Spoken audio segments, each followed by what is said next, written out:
Today we are going to see probably the most famous waterfall in the Catlins.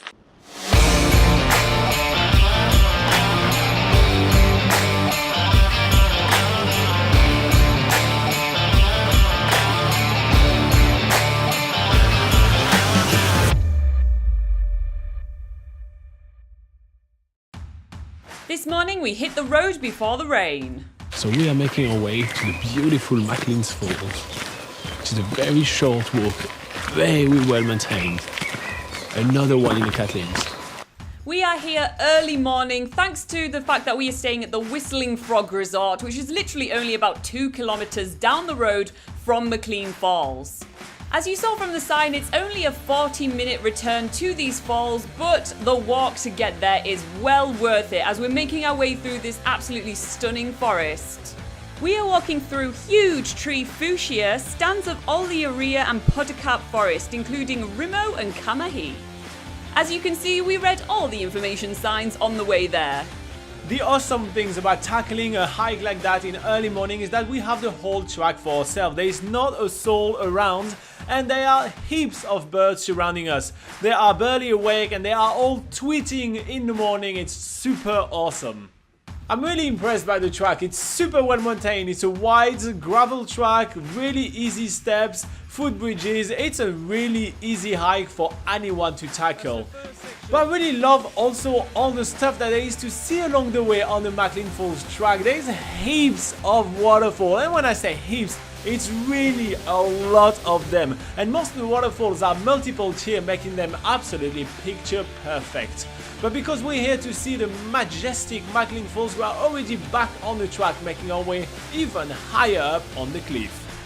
Laura and I are really eager to go and meet this massive McLean Falls. We have seen heaps of pictures of it, but we've never seen it in person just yet. So that's going to be our first encounter with the McLean Falls, which has been named after Douglas McLean, which was an early settler of the area.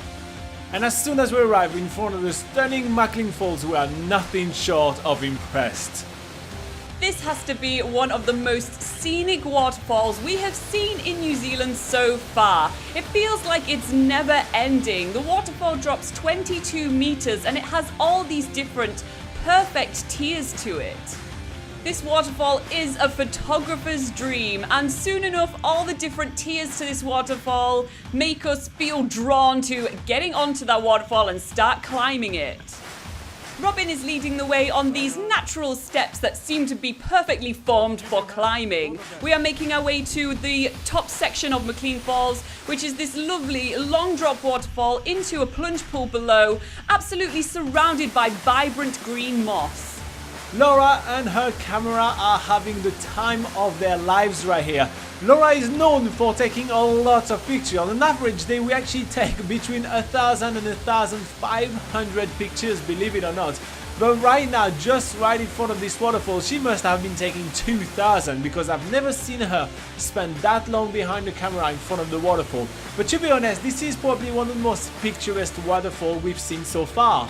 And one of the interesting facts is that this waterfall is fed by the Tautuku River, which is a very cool place in the Catlins, and this is something that we're going to be exploring a little bit more this afternoon as we are now heading toward the Tautuku Estuary, which is where the river meets the sea. Yay! Made it through! The walk downhill is going to take us exactly the same way that we actually came back up. It's a one-way track. And it usually takes between 20 to 40 minutes depending on your level of fitness to go back and forth to the falls. But one of the very striking things for us is that because we spent that long on top of the waterfall, time has passed tremendously and the forest is much quieter on the way down. We feel really lucky and privileged to have come here very early morning and have seen it so alive with so many birds tweeting while we were making our way up. We're super happy that we took the time to come and visit McLean Falls, especially compared to the little bit of a disappointment that we got the other day when we visited the New Zealand version of Niagara Falls. You should definitely check that video out though if you get the chance. But anyway, we are now hitting the road to our second activity of the day. I got absolutely soaking at McLean Falls. The waterfalls went right into my shoes, so I need to get changed. To be honest, I don't really know why I'm changing my clothes because the rain is coming and I'm only going to get soaked again. The Tautuku Estuary is a pleasant little walk taking only about 30 minutes return. The first part of this walk goes through beautiful Tautuku forest where we can see all these awesome roots in the trees, and this whole section is actually used to be an old coach road. Although the hike through the forest is absolutely stunning with towering trees and the wind blowing them, making it an entire show for us to watch, one of the best things of this entire walk is as soon as we arrive on the boardwalk in the actual estuary. This really gives us an entire feel of what it is like for a river to meet the ocean or the sea or another massive body of water, and what kind of ecosystem is living in that very specific part of the forest. The estuary is really famous for noisy fernbirds, which are quite rare due to the lack of wetlands in New Zealand. The wetlands have been receding a lot. But we get to see some other wildlife because the fernbirds are not here today, and we see a lot of little crabs. They seem to have a blast in this very wet environment, and we do see them feeding on a lot of little insects, which is quite interesting. The original plan was to come here at sunrise because it makes all those plants look super bright orange and so stunning. But sadly it was really overcast this morning and the rain was pouring down, so we decided to move our plans around, head to McLean Falls first and come here later. But if you get a chance to come at sunrise or sunset, we definitely advise you to do so. It will look so much brighter. That concludes another awesome activity in the Catlins. Not only is there so many things to do here, but there are actually free things to do. So make sure to join us tomorrow for more of those activities. If it was summer, you plunge in the water. If it is winter, you freeze your bones.